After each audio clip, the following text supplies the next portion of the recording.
With Tony Hawk's Pro Skater 3 and 4 coming out in July, I wanted to try the new Foundry demo on the Steam Deck and see how it performs. So far, it seems like it's been really great.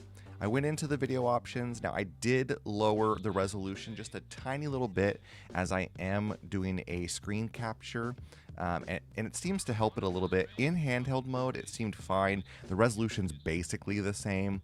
I do have it capped at 60 FPS instead of 90. I am on an OLED Steam Deck, but because of the screen capture, I wanted to go ahead and make sure that it looked as good as possible. Now this is with medium presets, so I just went with what it came with. I allowed it and just went from there. So let's go ahead and check out what we get with the demo real fast. We have Tony Hawk, of course. We're going to have Race Allele as well. And then we have the Doomslayer, which is for anyone that pre-orders the game. I believe, I don't think that you get the Doomslayer if you just buy it. I could be wrong. Let me know if I'm wrong. But it seems to run pretty smooth. I was always in the 50s to the 60s as far as frame rate's concerned. It seems to play good. Audio seems clear, and this is, day one of a demo, so it's not like it's, they've been working on it. They released it and it just worked right out of the box on the Steam Deck, which is great because I know a lot of people like these games and it's going to be fun to be able to play them, on the go. I think Tony Hawk, being that it's only a 2-minute level, is one of those things that you can really just play, for a couple rounds and then put it down and come back later. It's not one of those games where you're in a really deep story and you have to watch a cutscene that's an hour long or this or that. So it's nice to see it. Now, I am not great at Tony Hawk. I have not really played a Tony Hawk game since they originally came out on the PlayStation and the Nintendo 64. But it does run really nice. It feels, better than I expected, to be honest. And right now I'm on 60 frames per second without any issues. This is with medium presets, and all I did was just lower the graphic resolution barely. I mean, I did it just enough so that the screen capture looked better. In handheld mode, which is at 800p for the Steam Deck, it looks great. Currently, I'm running at 768 or whatever it was, which is close enough. I think the graphics look good. The demo is a lot of fun. It does have some great music to it, but unfortunately I cannot use that music as YouTube will block it for copyright. But it does have my favorite band, CKY, in it. Everyone knows their one song, it seems like, but that's okay. It's great to see that it's here. We're going to go ahead and finish up this map and then move over to the college level so you guys can see what that looks like.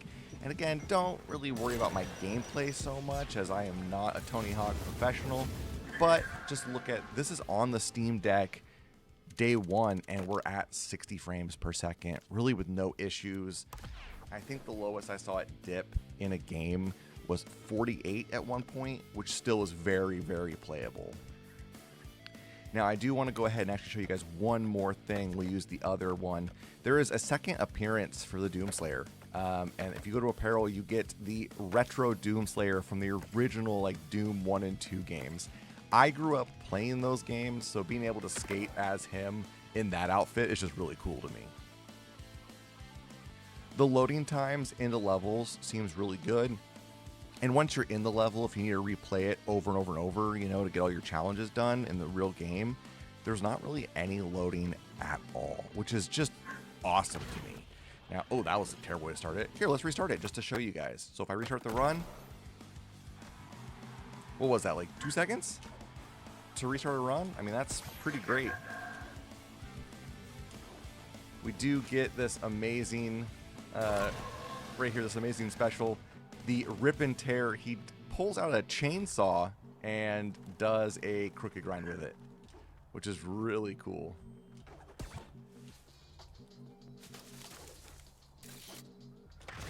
Oh, yep, no, definitely got to practice before I play the real game, as I am not a professional at Tony Hawk. But that is not the point of this video. The point is to show you guys that it is going to run really smoothly day one on medium graphics, which I think is fine for a handheld. I mean, you've only got a 7-inch screen, so I don't expect it to be, crazy. Now, this should run even better on something like the ROG Ally or, you know, the MSI Claw. They're all a little bit more powerful.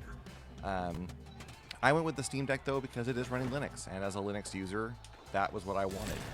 Granted, now with SteamOS allowing you to make a recovery image and then adding some, you know, support for the ROG allies like controller and such, you can now use Steam Deck natively on those, which is amazing because they do have a little bit more power. But when I bought mine, it was running Windows 10, and I don't know if anyone's used Windows 10, but it is not great. And now with Windows 11 being forced on everyone, I just gave up on it. I moved my desktop computer over to Ubuntu, and I have not looked back. But this is it. This is Tony Hawk's 3.4 running on the Steam Deck. No issues. I didn't have to mess with Proton or anything else to make it run like this. I just installed the game and clicked play.